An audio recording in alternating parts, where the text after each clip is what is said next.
तो यार बच्चों, आप लोग अच्छा से इन्वर्स फंक्शन को स्टडी कर रहे होंगे। हम लोग देखेंगे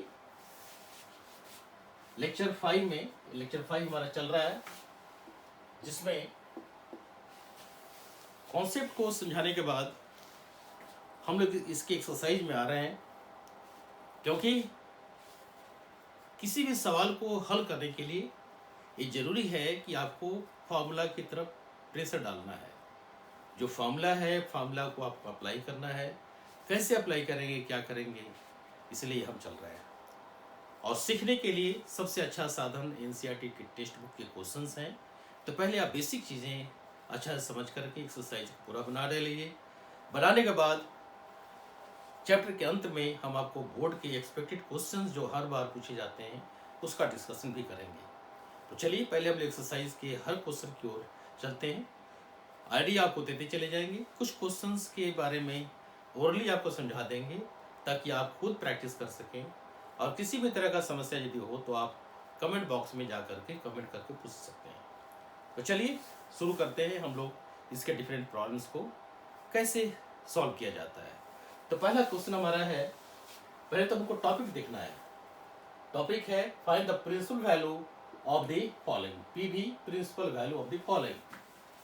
तो हम लिख रहे हैं पहला question, question number 1, principal value of sine inverse -1/2।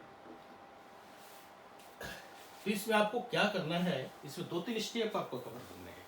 पहला स्टेप कवर करना है, फर्स्ट स्टेप जो है वो है आपका साइन इनवर्स -हाफ को किस तरह से कन्वर्ट करते हैं हम साइन के फॉर्म में, साइन के ही फॉर्म में। तो चलिए देखते हैं। साइन इनवर्स -हाफ, आप जानते हैं कि हाफ जो है वो साइन 30 डिग्री होता है, यानी साइन 30 डिग्री की वैल्यू हाफ होती है। तो आप लिख दीजिए sine inverse minus sine 30 degree π/6। Pi का फॉर्मूला देंगे।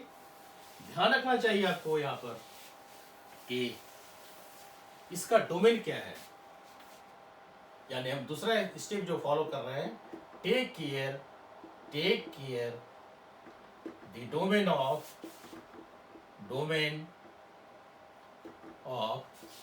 Sign inverse which is -1 and +1। ये आपका डोमेन है। और रेंज क्या है, and its range is -π/2 to π/2। तो डोमेन और रेंज पर आपको ज़्यादा फोकस डालना है, स्पेशली आपको रेंज पर फोकस डालना है। इसीलिए आपको पहले डोमेन रेंज के बारे में डिस्कस करके बताए। और जो स्ट्रेस डालना है, you give focus on range of sine inverse, that is -π/2 π/2। ऐसा क्यों, कैसे, ये आप देखिए। तो पहले स्टेप में आपने देखा साइन इनवर्स -हाफ को लिखा साइन इनवर्स -sin π/6। अब हम जानते हैं कि साइन -sin थीटा जो है, साइन माइनस थीटा आप जानते हैं अच्छी तरह से कि sine -θ is equal to -sin theta होता है। तो इस तरह से आप इस तरह से इसको डिस्कस कर सकते हैं। साइन -θ -sin थीटा, यानी जब भी माइनस का टर्म कोई आता है तो आप देखेंगे यहां से माइनस का टर्म क्या है, यहाँ -sin π/6 है, यानी -sin थीटा है। और थीटा क्या है, π/6 है। तो हम जानते हैं sine -θ is equal to -sin theta. तो साइन -π/6 को हम कह सकते हैं -sin π/6। तो इस तरह से आप कह सकते हैं। यानी आप देखेंगे यहां से क्या देखेंगे, इसको अच्छा से आप देख सकते हैं। थर्ड स्टेप में आपका आया साइन इनवर्स -sin π/6, इसको हम लिख रहे हैं। ध्यान से देखते चलिए, क्योंकि ये मॉडल सॉल्यूशन है। साइन इनवर्स -sin π/6 तो कितना हो गया, साइन -π/6। ये बेस कहाँ से डेवलप हुआ, ये बेस यहाँ से डेवलप हुआ, क्योंकि साइन -θ जो है -sin θ होता है। तो -sin π/6 को हम लोग साइन माइनस साइन थीटा के रूप में दिखाया। ठीक है, अब आप थोड़ा सा यहाँ पर रुक करके सोचिए कि क्या ये -π/6 है, इसके प्रिंसिपल ब्रांच में आ रहा है क्या, यानी रेंज में आ रहा है क्या? यदि -π/6, बहुत ध्यान से गौर से सुनना इसको है, बार बार रिपीट करके आप इसको देख सकते हैं कि क्या -π/6 जो है यहाँ पर वो -π/2 से π/2 के बीच में आ रहा है क्या? यदि आ रहा है तो बिल्कुल सही है। बिल्कुल सही का मतलब है sine inverse sine theta is equal to theta, तो आप कह सकते हैं -π/6। क्यों? क्योंकि इसका जो रेंज है इसी के अंदर आना चाहिए, इसकी वैल्यू इसी के अंदर आना चाहिए। -π/6 है तो प्रूव कर देंगे क्लियरली -π/6 बिलोंग्स टू -π/2 टू π/2। माने कहने का अर्थ ये है कि आपका आंसर क्या हुआ, therefore sine inverse -½ is equal to -π/6। ये आपका आंसर हो गया। आप समझ गए होंगे कि प्रिंसिपल वैल्यू यही है। प्रिंसिपल वैल्यू हमेशा प्रिंसिपल वैल्यू ब्रांच में मिलना चाहिए। प्रिंसिपल वैल्यू जो है प्रिंसिपल वैल्यू ब्रांच में मिल गया -π/6। This belongs to -π/2 π/2। तो ये स्टेप्स हैं जो कवर करने हैं हर एक क्वेश्चन के लिए, किसी तरह से कोई डिविएशन नहीं चाहिए। बस ए पार्ट जो है आपका, ये बहुत इंपॉर्टेंट पार्ट है, इसको आप ध्यान रखिए। Take care the domain of sine inverse and range of sine inverse. Focus आपको जाना है रेंज पर। तो जब भी हमारे पास कॉस इनवर्स हो या जो भी 10 क्वेश्चन दिए हुए हैं, 10 क्वेश्चन में सेम डिस्कशन करेंगे, तो हम इसमें से एक आध चेंज करके बता देते हैं और बाकी आपके लिए छोड़ रहे हैं। इसी आइडिया से आप बनाने का प्रयास करेंगे और आप देखेंगे कि आपके अंदर में खुशी आ गई, क्योंकि जब सवाल बढ़ने लगता है तो बहुत अच्छा लगता है।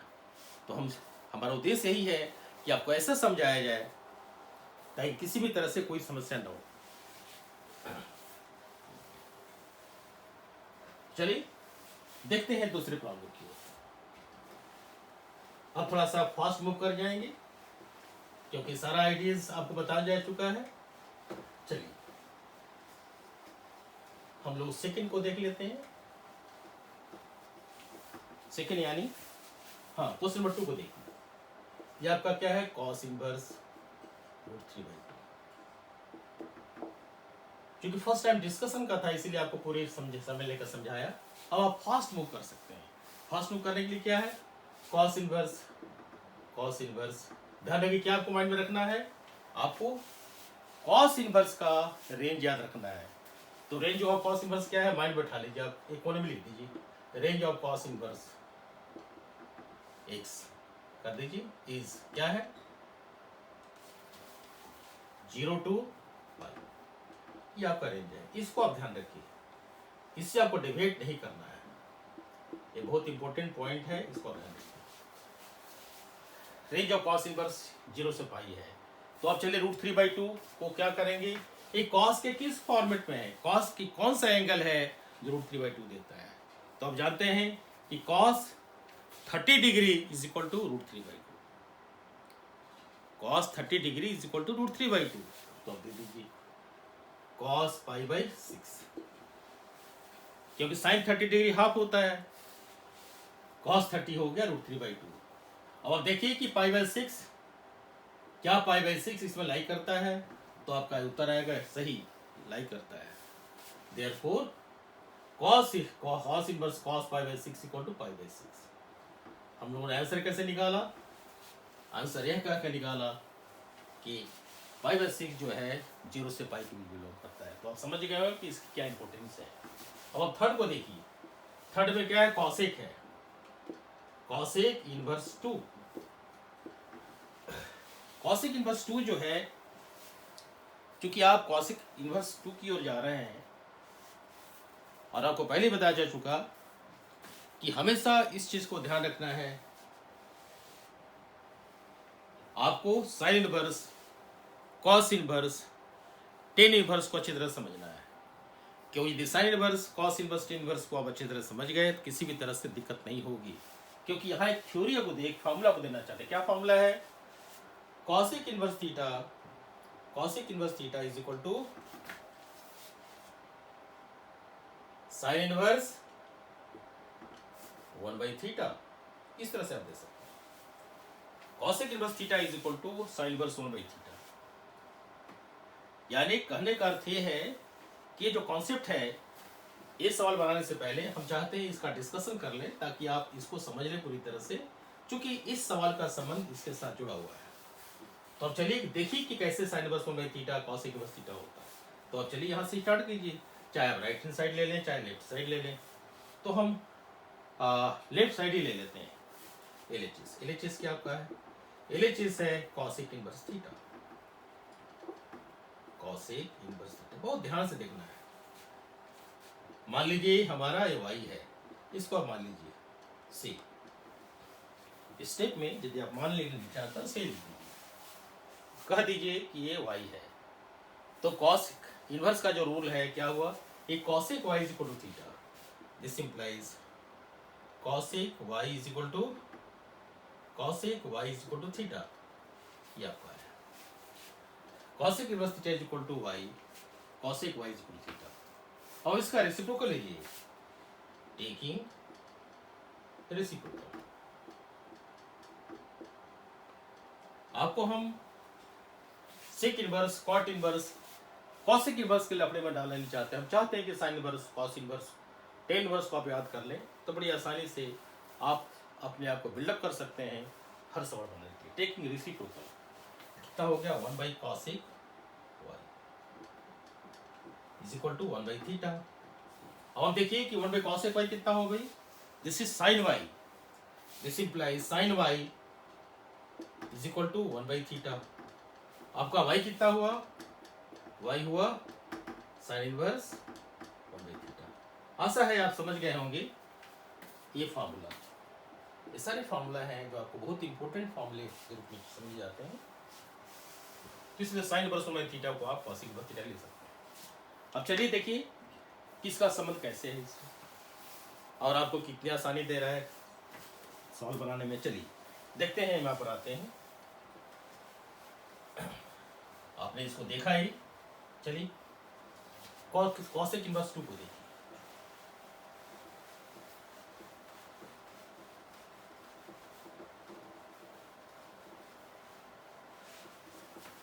सारा डिस्कशन आपको दिया जा चुका है, समझाया जा चुका है। कॉसेक इनवर्स 2, तो अब क्या लिखेंगे? Sign inverse 1/2। तो कहाँ आ गए? अब आप जो डिस्कशन हम फर्स्ट में किए थे साइन इनवर्स का, उसमें आ गए। यानी साइन इनवर्स का डोमेन हमको याद है तो हम आराम से कर सकते हैं।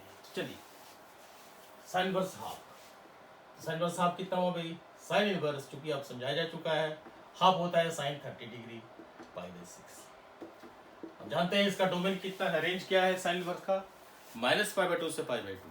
इसीलिए ऑटोमेटिकली आप कह सकते हैं sine inverse sine theta is equal to theta यानी π/6। ये आपका आंसर आ गया। अब आप चाहें तो चेक कर सकते हैं डायरेक्ट कॉसेक इनवर्स में भी। तो क्या है? Range of cosec inverse x is equal two is what? ये आप टेबल में पहले आ चुका है। दिस इज -π/2 टू π/2 से 0। क्योंकि हमारा उद्देश्य है आपको पूरी तरह से परफेक्ट करना, समझाना, इसलिए जो प्रॉपर लॉजिक है उसको आप ध्यान से देखिए और सोचिए कि क्या आपका जो वैल्यू आया ये वाला π/6 इसमें लाइक करता है या नहीं करता है। तो आप तुरंत कहेंगे कि यस, -π/2 से π/2 यानी -90 डिग्री से +90 डिग्री के बीच में 30 डिग्री लाइक करता है। तो क्लियरली यही हमारा आंसर होगा। अब चलिए कुछ हम ऐसे डिस्कस कर लें। ये आपका हो गया, सेकंड हो गया, थर्ड भी आपने देखा, फोर्थ भी चलिए tan इनवर्स -√3। फोर्थ भी एक देख लीजिए ताकि सारा लफड़ा खत्म हो जाएगा। tan इनवर्स -1 क्या है आपका? Sorry, tan inverse -√3। ये आपका है tan इनवर्स -√3 कितना हुआ, tan 30 डिग्री। tan 30 डिग्री कितना होता है, 1/√3। tan 60 डिग्री कितना होगा, √3। ये आपका है tan 60 डिग्री यानी π/3। tan inverse minus tan π/3। तो इस तरह से कितना हुआ, tan इनवर्स, ये आपका फिर फॉर्मूला में आ गया, tan - theta is equal to -tan theta. तो -tan थीटा यानी लिख देंगे इसको आप tan -π/3, taking care the range of tan inverse. Range of tan inverse कितना है, -π/2 से π/2। इसको आप ध्यान रखिएगा। तो अब चलिए tan इनवर्स tan थीटा कितना हुआ, थीटा हो गया, इसलिए -π/3 आया। क्लियरली ये आपका आंसर हो गया। इस तरह से आपने क्वेश्चन 4 को भी देख लिया। अब आप 5 को देखिए, cos इनवर्स माइनस हाफ, तो बराबरी आपको बताना चाह रहे हैं, सुन लीजिए ध्यान से। cos इनवर्स माइनस हाफ कितना हो गया, cos 60 degree minus cos 60 degree यानी cos पाई -60 डिग्री, पाई -π/3। इस तरह से आप देखेंगे कि इसमें लाई करता है, क्योंकि पाई माइनस कर रहा है तो ऑटोमेटिकली 0 से पाई में लाई करता है। उस तरह tan इनवर्स -1 क्या होगा, tan 45, तो -tan 45। इस तरह से sec इनवर्स 2/√3 कैसे होगा ये, चूंकि रेसिप्रोकल सेक होता है cos का, तो cos इनवर्स √3/2। अब सीधे पहुंच गए आप यहाँ पर, जो डिस्कशन यहाँ किए थे वही है। तो जो हम कहे थे आपसे समझ गए होंगे कि आप साइन इनवर्स cos इनवर्स के रेंज को याद कर लें, sine inverse cos inverse tan inverse के रेंज को याद कर लें, बाकी से रेसिप्रोकल वाले अपने आप आराम हो जाए, सेव हो जाएगा। और इस चीज को ध्यान रखिएगा, cosec inverse theta is equal to sin inverse 1/थीटा, cos inverse theta is equal to cos inverse theta is equal to क्या, इसका उल्टा आएगा sec cos inverse theta is equal to sec inverse 1/थीटा, और sec inverse theta is equal to 1। तो इस तरह से रेसिप्रोकल से मिल गया। उस तरह से आपका cot इनवर्स √3 है, √3 का वैल्यू किस में आता है, आप cot को tan में चेंज कर लीजिए, ज़्यादा दिमाग लगा नहीं है। तो tan इनवर्स 1/√3, 1/√3 क्या होगा, tan π/3 सॉरी π/6 30 डिग्री। याद cos इनवर्स -हाफ 1/√2। इस तरह से cos इनवर्स -1/√2, 1/√2 की वैल्यू होती है cos के फॉर्म में, cos 45 डिग्री π/4, माइनस है तो cos pi minus theta, second quadrant. इस तरह से तो फर्स्ट चीज में आपको बताया गया किस तरह से प्रिंसिपल वैल्यू हम निकालते हैं, प्रिंसिपल वैल्यू निकालकर किस तरह से हम इसके प्रॉब्लम को सॉल्व कर लेते हैं। पूरी तरह से समझ गए होंगे ऐसा हमारी विश्वास है। अब चलिए हम लोग इसके क्वेश्चन नंबर 2 की ओर चलते हैं। क्वेश्चन 2 क्या कह रहा है इसको देखिए ध्यान से। क्वेश्चन नंबर 2,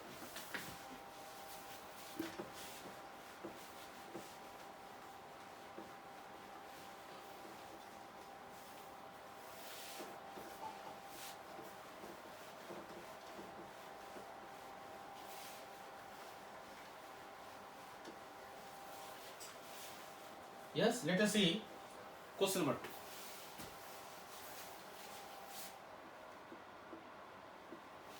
ऐसे क्यों क्वेश्चन कह रहा है, सेकंड यानी क्वेश्चन नंबर 11 कहा जाए तो ज़्यादा अच्छा है, तो 10 तक हम देख चुके हैं। इसका क्वेश्चन नंबर 11, इसकी हेडिंग क्या है, find the value of the following, find the value of the following. तो हम एक एक करके लेते हैं। वैल्यू ऑफ, चूंकि 11 से लेकर के 14 तक उसी तरह से रिजल्ट है, तो आपका 11 कह रहा है, हम एक ले रहे हैं tan inverse minus tan inverse 1 plus cos inverse minus half, फिर आपका plus sin inverse minus half, ये आपका है tan inverse 1 cos inverse minus half plus sin inverse minus half. तो आप इसको देखिए ध्यान से देखना क्या है, जिस तरह से पहले आपने देखा अकॉर्डिंगली आप डील करते चले जाइए, क्योंकि ये मिक्सचर है, यानी आपका पहले वाले सवाल के आधार पर ये अलग है, ये अलग है, ये अलग है, पहले में अलग हो दिया था। सबकी प्रिंसिपल वैल्यू निकालिए आप, सबकी प्रिंसिपल वैल्यू निकालते चले जाइए और जोड़ दीजिए, घटा दीजिए, चाहे जो किया कीजिए। चलिए चलते हैं। हम इसको लिखेंगे 10 इनवर्स 1, कितना आया 10 इनवर्स 1045। ध्यान रखिए आपके माइंड में इसका रेंज होना चाहिए। 10 inverse 10 theta is equal to theta यानी π/4। ये आपका क्लियरली π/4 कहाँ लाई करता है, π/4 बिलोंग्स टू -π/2 टू π/2। इस तरह से आप ध्यान रखिएगा, इसमें लाई करता है, ये आपका है। अब चलिए यहां से next cos inverse, cos inverse minus half. ये क्या हुआ भाई, कॉस इनवर्स माइनस हाफ कितना हो गया, माइनस कॉस 60 डिग्री π/3। अब चलिए कॉस इनवर्स माइनस कॉस 60 कितना हो गया, cos pi minus π/3।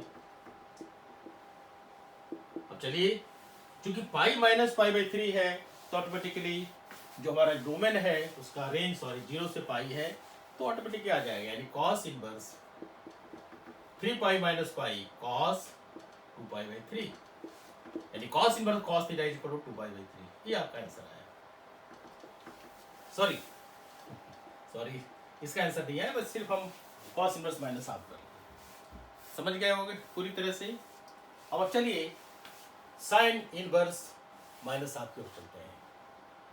Sign inverse minus half ये कितना हुआ, साइन इनवर्स माइनस हाफ यानी माइनस साइन 30 डिग्री π/6 और साइन इनवर्स साइन माइनस π/6 और sine inverse sine theta is equal to theta minus π/6। Clearly minus π/6 belongs to minus π/2 π/2।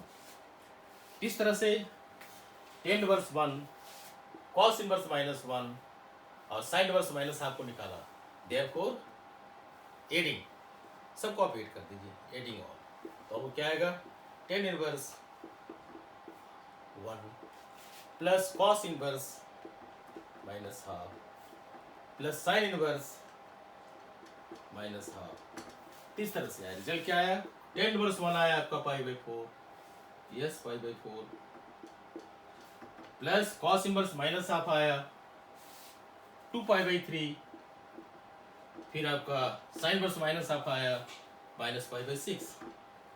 इस तरह से अब सबको आप सम कीजिए, तो 4, 3 और 6 का एलसीएम ले लीजिए, 4, 3 और 6 का एलसीएम ले लीजिए। क्या करेंगे 3 से करेंगे, 3 दूनी 6, यानी फिर आप 2 से कर लीजिए, 2 दूनी 4, 1 1। हम बिल्कुल डाउन टू अर्थ बताना चाहते हैं, एक एक चीज को समझाना चाहते हैं। एलसीएम लेना है, कभी कभी होता है कि लोगों को एलसीएम में भी दिक्कत, भूल जाते हैं कभी कभी, इसलिए पूरी तरह से समझा कर बताना चाहते हैं कि चलिए सबका एलसीएम ले लीजिए। 4, 3 और 6 का एलसीएम कितना आया, 3 गुना 2 6, 6 गुना 2 12, 12 आया, तो नीचे 12 लिख दीजिए और ऊपर लगा चाहती है 12 3π प्लस 3 चौका 12 8π माइनस कि प्लस माइनस माइनस होता है, 6 दूनी 12 2π, तो अब कितना आया 8 3 11, 11 में से 2 गया 9, यानी 9π/2 12। चूंकि 9 और 12 कट सकता है तो 3 से काटिए, 3 3 9 3 चौका 12, यानी 3π/4। यह आपका आंसर है। इस तरह से जो क्वेश्चन 11 को सॉल्व किया, अकॉर्डिंगली आप सभी क्वेश्चन को कर सकते हैं। इसमें आपका 12 20 आता है। 13 जो कह रहा है कि यदि साइन इनवर्स x y के बराबर है तब y का रेंज क्या होगा, y कहाँ लाई करेगा। तो 13 थोड़ा डिफरेंट है, हम बता देते हैं। 13 को देखिए, क्वेश्चन नंबर 13,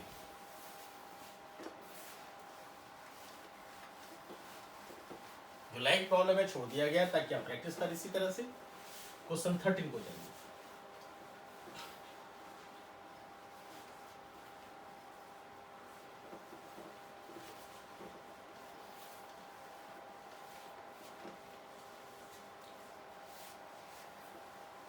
आज के डेट में देखा जाए तो करीब हमारे 12th की 40 बैच निकल चुके हैं, क्योंकि 40 ईयर्स इस साल हमारा शुरू होगा। क्योंकि कभी हम अपने टीचिंग को स्टॉप नहीं किया।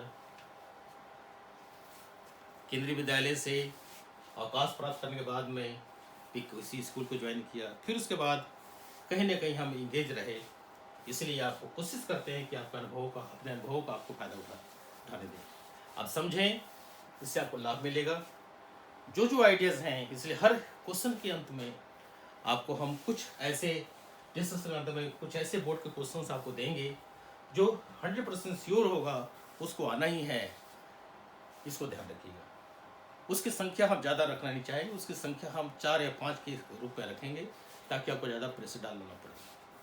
तो चलिए, हाँ, लेकिन ध्यान रखना है कि आपको बेस तैयार करना है। आपका बेस स्ट्रांग होगा तो किसी भी सवाल को आप कर सकते हैं। चलिए हम क्वेश्चन नंबर 13 को देखते हैं। क्वेश्चन 13 क्या कह रहा है? ये कह रहा है if sine inverse x is equal to y, then पहला आपका है कि 0 less than equal to y less than equal to pi, b minus pi by 2 less than equal to y less than equal to pi by 2, c 0 less than y less than pi, d ये आपका minus pi by 2 less than y less than pi by 2। ये आपका इसमें से कोई answer है जो सही है वही आपको निकालना है। तो कैसे डील करेंगे? तो अब चलिए, जो तरीका आपको बताया गया उस तरीका को फॉलो कीजिए। इस sine inverse x is equal to Y, तो y का रेंज क्या होगा, इस पर ध्यान रखना है। तो आप यहां से देखिए y का रेंज क्या होगा। अभी आपने देखा कि साइन वर्स x का जो रेंज है, range of sine inverse x is minus pi by 2 to minus pi by 2 to pi by 2। क्योंकि ये क्वेश्चन बिल्कुल आपका कॉन्सेप्ट बेस है। यदि आपके नॉलेज में हर चीजें बैठी हुई है तब आप कर सकते हैं, अदरवाइज कंफ्यूज होते रह जाए। तो range of sine inverse x minus pi by 2 pi by 2, यहाँ रेंज क्या दिया है? साइन वर्स का रेंज क्या y है। तो clearly minus pi by 2 less than equal to y less than equal to pi by 2, ये आपका आंसर आ गया। यानी आपका आंसर क्या है? बी है। तो समझ गए होंगे कैसे डील किया इसको। जब ही इसका रेंज के बारे में बात हो गई, तुरंत हम अपने आप को यह ट्रांसफर करके ले आए कि range of sine inverse x is minus pi by 2 pi by 2, और क्लियरली माइनस पाई बाई 2 जो है y से छोटा होगा या बराबर होगा, और पाई बाई 2 से माइनस पाई बाई 2 y से बड़ा होगा या बराबर होगा, और पाई बाई 2 से छोटा या बराबर होगा। इस तरह से इसका आंसर दिया है। किस तरह से वाइजली सिलेक्ट किया? बहुत से आइडियाज हिडन होते हैं, आपको तुरंत एक्सटेम्परी तरीके से माइंड को रिकॉल करवाना है कि हमसे कहा क्या गया है। क्योंकि हम इसको सॉल्व करने के पीछे पड़ेंगे तो नहीं कर पाएंगे।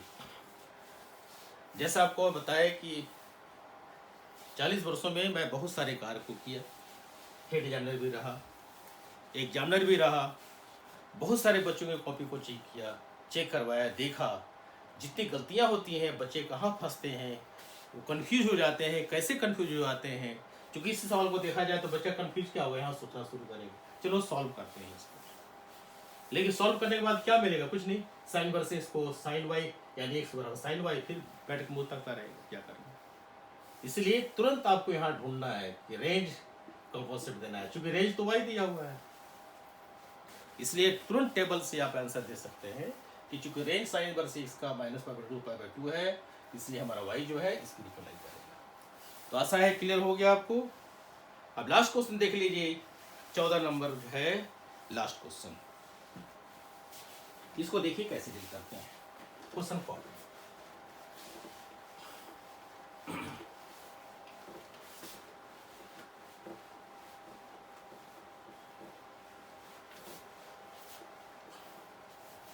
क्वेश्चन फॉर्म देखिए क्या कर रहा है। ये कह रहा है टेन इनवर्स